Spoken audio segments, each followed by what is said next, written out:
name is Nathan Hunt. Um, I have my own business as a Hunt Luxury Investments, but we are under Long and Foster umbrella.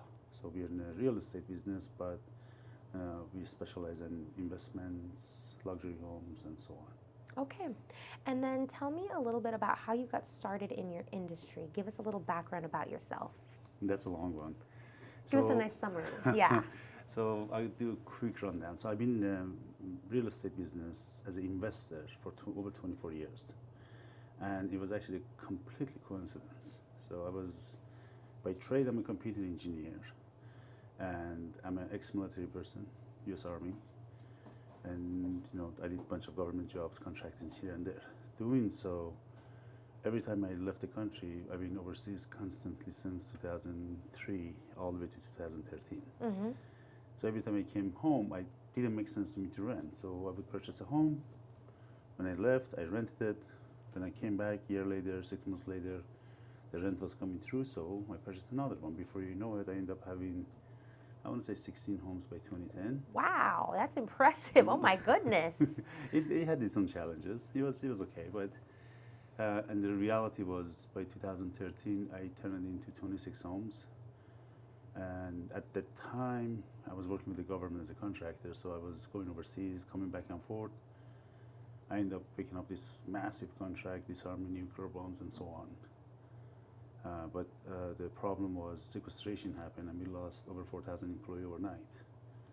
And I pretty much had it with the government job, so I quit and I shifted over to real estate because that was the only, I want to say, the most stable source of wealth and income and let's say future for 1K. Yeah. So, and I got my license in 2012 in Philadelphia first. Okay. And be honest with you, like every newbie, I got the license thinking I'm not going to pay commission for my own transactions. I didn't want to be a salesman. But as the time passed by, I had friends, families, people keep asking me, hey, can we do this? Can we do that? And then before you know it, I got dragged into it. Yeah. So. Okay. And how was that transition period from going from like a government job, military, and then going into real estate? Was it hard? Was it easy? Did you have anybody helping you, like a mentor or a coach? I mean, the transition, any job you switch is going to be somewhat of a difficult because there's a learning curve. The beauty of it was when I joined an office, Long and Foster proud themselves in helping the agents. They did it before, they do it now, and a lot of agents in there, they are very helpful. Like not for fear or anything. They just open up and they show you, any techniques, trades, tips. They give you a lot of that. So, in my office, I got lucky, and a lot of people they were there. But also, first year or two, I want to say the first 3 years, which is the hardest part. I pretty much did everything. I did from short sales to rental to Section 8, you name it. I dove into it in every shape or form, just to get a feel of everything. That's how you learn. Exactly. And you see a lot of ups and downs. You deal with a lot of different kind of agents, different strategies, different business models. But at the end, when I was comfortable with it, then I switched over to a specialty because to me you have to have a niche and focus on one area. You cannot be scattered too much. Yes. So yeah, I agree with that. And that was a really good process. It took time and it was difficult. It was not easy, but it was good. I'm glad you made it through and you're here today with that, right? Me too. Yeah. And I know you do a lot about like investments with real estate. Tell me how that can help people with generational wealth and how that can just help them overall with bringing in income, all that good stuff. Sure. So right now I operate with my partner Sylva. She's amazing. She's a 27-year veteran of home building new homes. They pretty much brought all the condos and townhomes to Winchester with her ex-husband, late husband. And then we don't really sell homes. We don't any agent can sell a home. Any individual can go and buy a home. What we do, we forecast for much longer term, like in future. So if you see somebody who wants to buy a house, sure, we can put them in touch with somebody who can buy. The question is, why would anybody purchase a home to begin with? Investment, luxury, not luxury, anything. What would you think anybody would buy a home for? To have a home to live in? To have a home to live in, and that's an immediate, benefit. But to us, the calculation and be able to forecast in the long run, if you as an individual, you purchase a home, where are you going to be in 20 years' time? Not necessarily in that home, but that's the first step of being independent. So we forecast that. We sit down, we calculate and forecast, and either through purchase, sell, get bigger, invest more, or however it is, we can customize to the certain, direction of that individual who wants to go forward. That's as far as the individual goes. So to us, every single home is investment. But also on the builder side, we can, this is my mathematics and computer background, and we can forecast which area does this builder want to go forward, because we can read the market and analyze and find out that's the next step, that's the next area, that's the next, mall or market area that they want to go and start investing in there. Okay. So to do that, it takes a lot of time to grab the right data and read it properly and not make a mistake. The knowledge of it, yeah. Yes. Man, do you feel like there's a lot of misconception maybe then, the way that you explain that, where every house is an investment, but maybe a lot of people don't look at it like that and they maybe don't take advantage of that? What do you think maybe people can do in order to realize that, hey, maybe you can? Because maybe people go into it like, oh, I don't think that I could be an investor. I would like to, but I just don't think I can, or I don't know how. True. So basically everything comes into education, and you don't necessarily have to have a house to use it as investment and rent it. But even the house you're living in, would you purchase a home knowing that in 10 years' time, if you sell it, it's going to sell less than what you paid for? No. Exactly. But also, if you put that in relations of, okay, am I renting? And if I'm renting, let's say $2,000 a month, that's $24,000 a year. For 10 years, that's $240,000 right there. So if I purchase this home, and in 10 years, I purchase a home for $500,000, in 10 years, I sell it for $450,000. Now, I lose $50,000 here, and I get some of my money back as a payments I have made. So versus $240,000 in rent. Yes. So being able to put that in perspective, you'll be amazed how many people look at it and say, oh, okay, that makes sense. I'm going to go that route. Okay, yeah. So that's calculation is the key part. You really are like the math person guy, right? Were you like a teacher or something, or that's just always been your favorite subject? No, I have a degree in computer engineering, which minor in math and minor in languages. And then in the military, I was a combat engineer, so line platoon, which we did a lot of explosives, which requires a lot of calculations. Oh, man. So, and you have to calculate properly, otherwise you will not be here. Yeah, no, I don't want to be near that. I don't know. I would calculate that terribly. So, man. Real estate is no different. Same thing. It's Melinda Gates, one time they asked her and they said, what do you feel about Warren Buffett giving 90% of their wealth to your foundation? And she said that perfectly. She said, it's a lot easier to spend my own money than somebody else's. Yeah. So when we deal with people's life saving to purchase a home, there's a responsibility goes with that. Oh, yeah. And you cannot miscalculate. So it's that ticking bomb. You're just going to be 100%. And that is a perfect analogy for that ticking bomb. Like, we do not want to, if you mess with people's money, oof, scary times too, right? Yes, yes, yes. And so with marketing, how are you a marketing guy? Do you like to put yourself out there on social media? Are you more of like, I like to be with people and word of mouth? Tell us about that a little bit. So that has been a little difficult because in one side, we have clienteles that do not want us to be out there because they don't want to be known. They have the right to their privacy, and they simply say, look, if you're going to be loud out there, then they're going to know us. they're going to come after us. Not that they are doing anything illegal. It just they just don't want to be exposed. Privacy, yeah. So that one side we have to keep it very discreet. So we call it a concierge service with discretion. Yes. But on the other side, yes, we need to be out there in a way because it's more of a providing that help as well as us making, getting the benefit from it. Yes. So yes, I mean, very subtle marketing.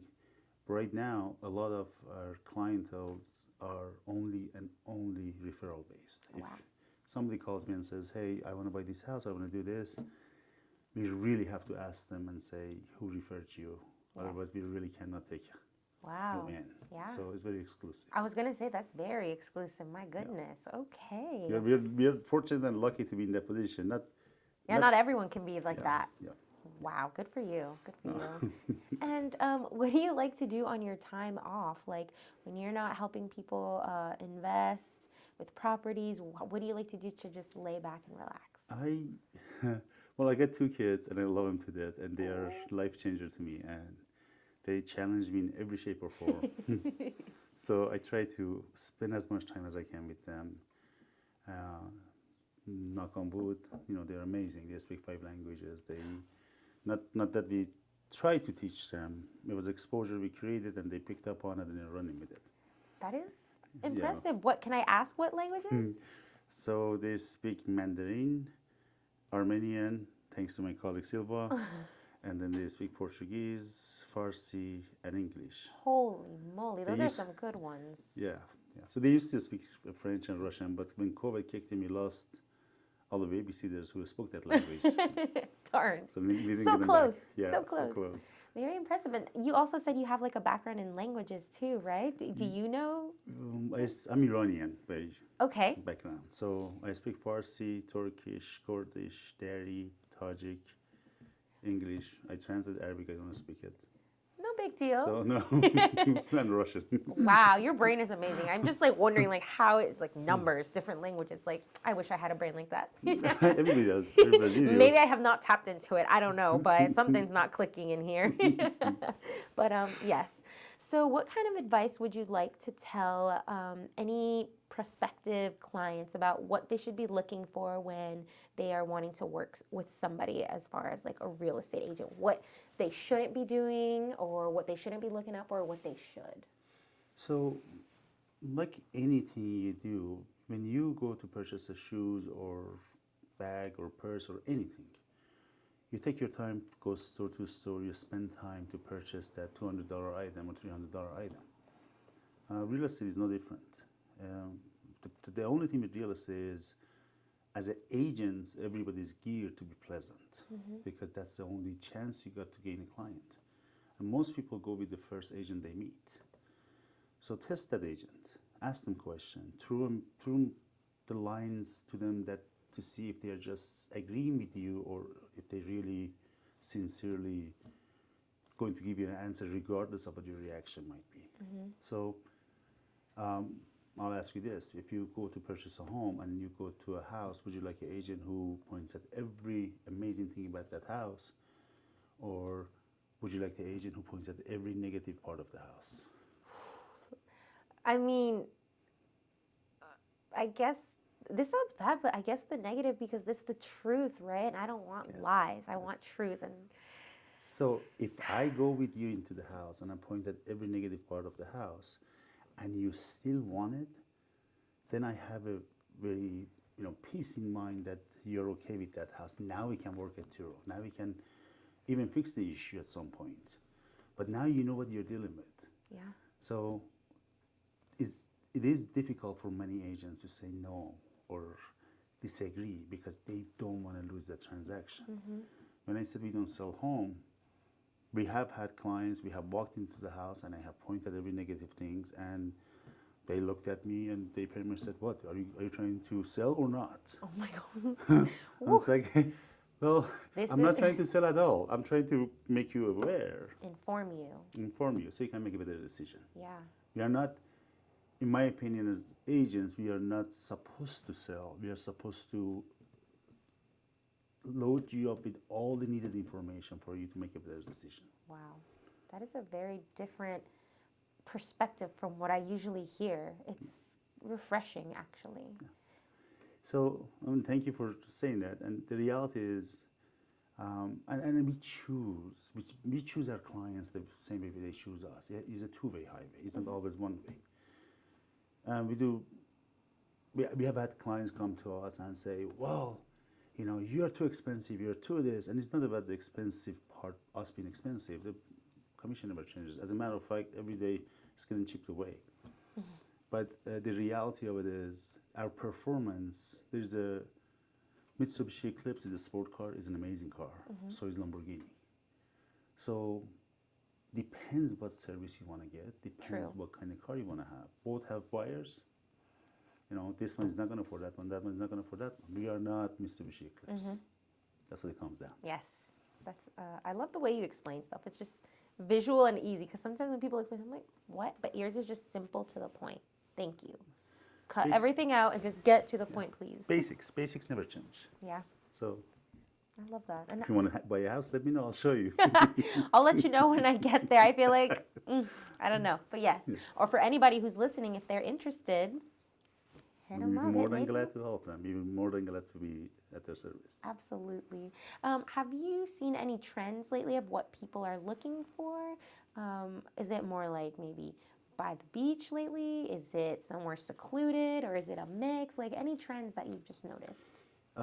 Right now is a very interesting time because of that 2.5 years of COVID and all the political turmoil that is happening. See, every year the new generation is coming up and they graduate from school, they move away from their parents' home. So there's whole wave of, new generation coming up and they need housing. The COVID, it was a glitch that out of nowhere, prevented people from selling their homes because, they stayed home. On the other hand, because of the economic situations, when the interest rate dropped to 2 or 3%, either people who bought at that rate or refinanced at that rate. So it's very difficult for them to let go of that rate. That number, yeah. And get a 6% interest rate. So that's what the shortage is. So we don't have enough homes. Yes, if you would have asked me this 4 or 5 years ago, I would give you a trend. But right now is at the point that people, they just want to have a place to be at. So they cannot buy because there's not enough in the market. Builders only cover 15 to 18% of the market. They couldn't even catch up if they wanted to. And on top of that, that spills over to rental market. So a rental place that was 1,800 2 years ago, now is 2,400. Yes. It's a crazy amount of increase on everything, which is in a way is heartbreaking, but market is market. Yeah. So it doesn't allow a lot of people at the regular level of prices to be picky and choosy. But luxury market never changes because at the luxury level, when you're talking about used to be 1.5 plus, now it's 2.5 million plus. At that level, that doesn't really get affected by market as much. Okay.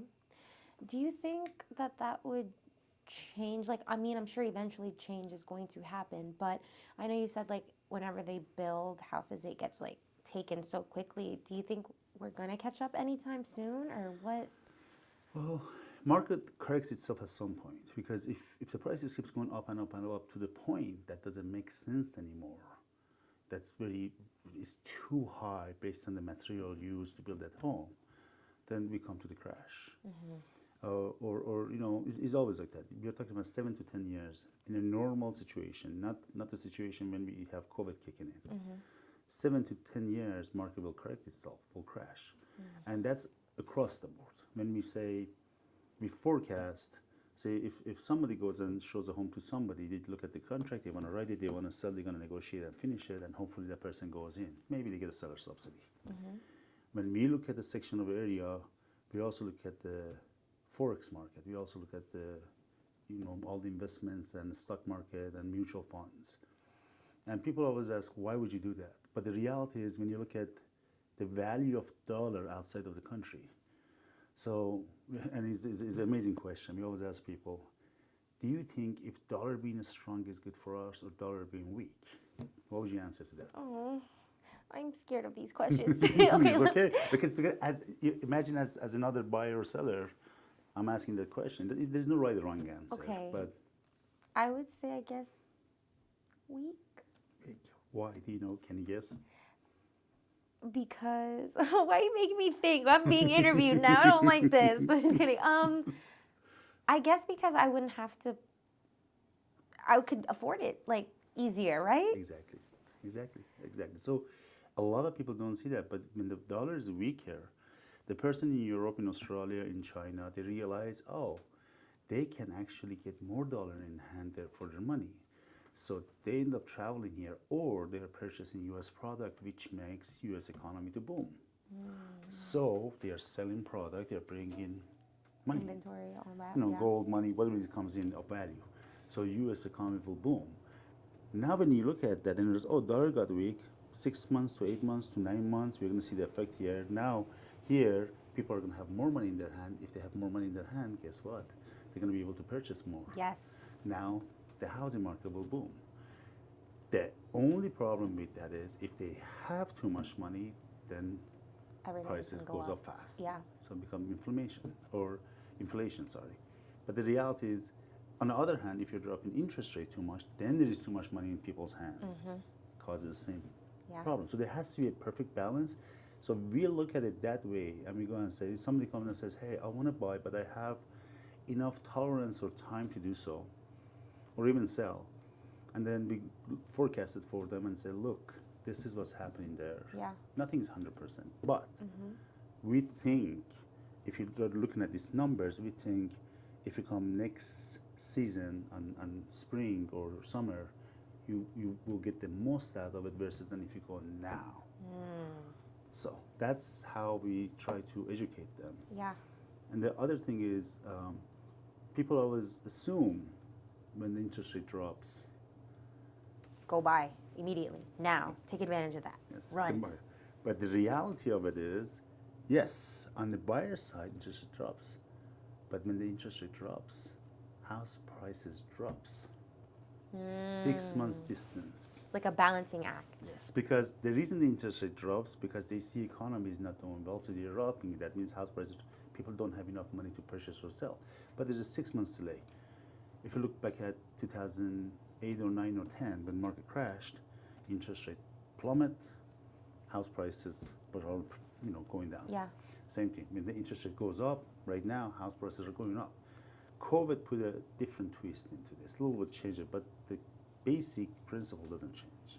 Okay. So a lot of people go and say, oh, I'm going to wait for interest rate drop because then house prices, I get a lower interest rate and go and buy a home, but they don't realize that house prices would drop with that too. So Oh my goodness. The way you put that, okay, there's a couple of comments that I want to say. First, if I ever make it big or whatever, I'm definitely going to go to you because thank you. you're just chill and you get to the point. Second, you should definitely, I know you say that you educate your clients, but you definitely should be like a professor or something because how many times I sit in a classroom and I'm just like, what are you saying? But you just explain stuff to me that I don't really know about that very well, but the way you explain it makes so much sense. You're very kind. You should be a professor. And speaking of that, I feel like I know you have to be private with some clients, but maybe sharing a little bit of knowledge just about yourself and not other clients and giving forecasts or something would maybe help you if you're interested. Maybe just you putting on your camera, putting it there and talking about it and getting some discourse with people about well, what about because of this? And then you can just be okay, here's this comment that said this. Let me tell you why that's actually not correct or why that's actually right. I think you would do very well in that type of atmosphere online. So I definitely think Thank you. all Thank this you. knowledge that you have, you should it's sad that people have to come to you to find it, but you could share a little bit without giving everything away, but just some insight to help educate would be great because I think that this is really great stuff. Thank you. We actually try to go to the source and try to, if we can, educate a lot of agents, because if you educate the agents, then they educate many more. Yeah. The reality of it is, there are different strategies in businesses. We don't hold back any information. If I teach you everything I know and you become as good as me and even better, a lot of people might think, oh, as a competition, why would you do that? But the reality is, if you become me and better, pushes me to become better and more by studying more. And that creates a positive effect on both sides. And it would inspire me to want to help somebody else too. Exactly. I had many clients that asked me, well, as a real estate agent, this and this and this. And I always said, I help you go get your license. If you're worried about the commission, if you're worried about any of those things, get your license. I'll help you, literally. Because even if you get your license and you use it, now legally you can get 25% commission you can negotiate that as a referral fee. Yeah. So it's a small world, and there is so much to do. There's so much for everybody. There are different business models, and we have in every sector. But there's one style that they hold the information for job security, but there's another style as open book. Yeah. You put it out on the table, everybody learns. To me, everybody will benefit. Exactly. Everybody So, wins. I love that. wins. That's a great mindset. I'm there with you on that. And now another question for you. Where do you see yourself in 5 years, like as a person and with your own business? So we are trying to expand because at this point, at this capacity, we are actually, we are in a really good place. But I need to have more staff coming, into our team pretty much. We don't do team because, not to say team and being part of team is not good, but truly me and my partner, we both believe in the fact of if you create a team and somebody's working for that team, they might not flourish to their maximum capacity. But if we enable them to be as colleague, as same level as we are, and we go forward together, and they help us, we help them, then they all become kings, put it this way. Yeah. So we need to expand, we need more people coming and working together, not necessarily for us, but together. As agents, we are as powerful as our resources. Yes. And what you make of them, right? Exactly. So if you buy a home, you need contractors. If I have them, if I have a really good ones, not necessarily the cheapest ones, but a good price for an amazing job done, then I'm resourceful. Yes. If God forbid we get to a very sticky situation in a legal section of this process, if I can protect you legally through the lawyers, we have amazing lawyers that we work with, then I'm powerful. Yes. So, and by doing that, if we can expand and bring more people, then we can benefit more people. And hopefully we can have everybody on the same page that in every transaction, you want to make sure both party goes happy. You do not want to shortchange each other because it's about fairness. Yeah. And so reputation too. People will yes. know and not want to be around you. Absolutely. Yeah. Absolutely. No, that's good stuff. When you say that you want to expand, is there a particular place, like a state, maybe country, that you would like to be licensed in and be able to help other people? So right now I'm licensed in DC is not the state, but 4 places. In Pennsylvania, Maryland, DC, and Virginia, soon to be North and South Carolina and West Virginia. Okay, got the East Coast. Cool. Yes. And hopefully very soon, the broker license comes in play. So I'll shift over to that. I kind of love this world now because dealing with people, going back and forth, doing all those calculations Numbers. and sit down. Yes, it's amazing. But I don't think as a broker I would part away from this, but I might be able to create systems that makes it more automated and better. Yes. So yes, hopefully start from somewhere here and then expand it as far as it goes. Yeah. I think you'll be able to do that. That's pretty impressive. I'm rooting for you. That's awesome. Thank you. Man, I'm just learning so many things today. I'm just thinking about, like, why haven't I never looked at things like this? I don't know. Anyway, sorry. My brain is like, woo. It's too early for me right now. Let's see. What other questions do I have? Is there anything that maybe I have not touched on since I have you here and time is precious? Is there something that maybe you would like to share with our audience about yourself or your business, or something that you just want people to be aware of? People be aware of, do your homework, study, don't be afraid of saying no, and make a move today. My children's for the next 7 generation, if nobody messes up in the middle of the way, they never have to pay or worry about college funds and anything. Because when I bought my first home in US, I was 21 years old. Wow, So that's rare nowadays. I made the move, but I'll tell you what, I used to live in Salt Lake City, Utah. And the first place I bought, the disclosure was, remember, the police will not come to your area after 7 p.m. and Pizza Hut will not deliver after 5 p.m. Oh, you would have lost me there. But I looked at it, and I looked at it as, do they pay rent or they own a home? And a lot of my friends, they were in Boston, they were in California, and they would call me and say, hey, come over here. And I was like, listen, what's your rent? $2,000 a month at the time. This is back in 1998-9. What's your rent? And they're like, yes, it's $2,000 a month. And I was like, look, if I want to rent, it's $500 a year. But I bought a house and I'm paying $900 in payment. Yes, of course, the Pizza Hut doesn't deliver there. But in the long run, that investment, that very house I bought, back then I bought it for $123,000. I remember exact day. Yeah. And then I sold it 4 years ago for $380,000. So that by itself, I Paid didn't off. pay rent. Yeah, it builds up. So make a move now, because time is precious. It passes by, and you cannot go back in time. No, So sadly not. that's the biggest message I can tell anybody. Perfect. No, that's good. That's good. And I guess, man, I could talk to you all day, man. Seriously. My last question for you is there a mantra that maybe you like to live your life by, or use as motivation for yourself that you would like to share with our listeners? Or maybe even a message that's near and dear to your heart that you want to leave our listeners with? I escaped Iran. I ran from Iran, and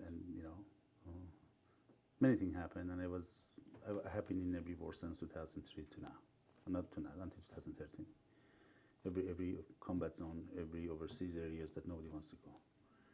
The bottom line is, time is precious. If you can set yourself up well financially, and to enjoy it, don't let every passing moment go by, because you cannot get it back. This is very cliche, but the reality of it is, at the end, your life starts from here, is going to end to here. So you can either go as fast as possible and end it, or you can bounce as much as you can. Yes. And create more distance and have more experience. And the reality of it is, if some event happens to you that's not pleasant, you cry or you smile, doesn't matter, it's going to pass by. So just grab that moment, enjoy it, smile through it, stay happy, and be fair. Yes. You buy a home, you don't buy a home, you are with your friends, your family. Every one of those moments are precious. In my business, in my profession, there has been times people, they yell at you on the phone, they scream their head off, and there is no reason to get upset. It's okay. If you don't like it, if you want to move on, please do. I'll be more I'll stay on it like the next day. Like, what did they yell at me? I don't know what I did. No, look, I learn very fast when somebody gets to that level. Just be a parent to them. Are you okay? Is it done? Can I help you? That's funny. Why are you upset? What do you want to do next? And be sincere about it. Not to mock them, but be sincere about it. Yes. So Thank that you. would be it. Yes, that is a great message. It was so fun having you on the podcast. Thank you so much for making time out of your day to be here. We really appreciate it. Thank you. Thank you for having me. Absolutely. It was very, pleasurable.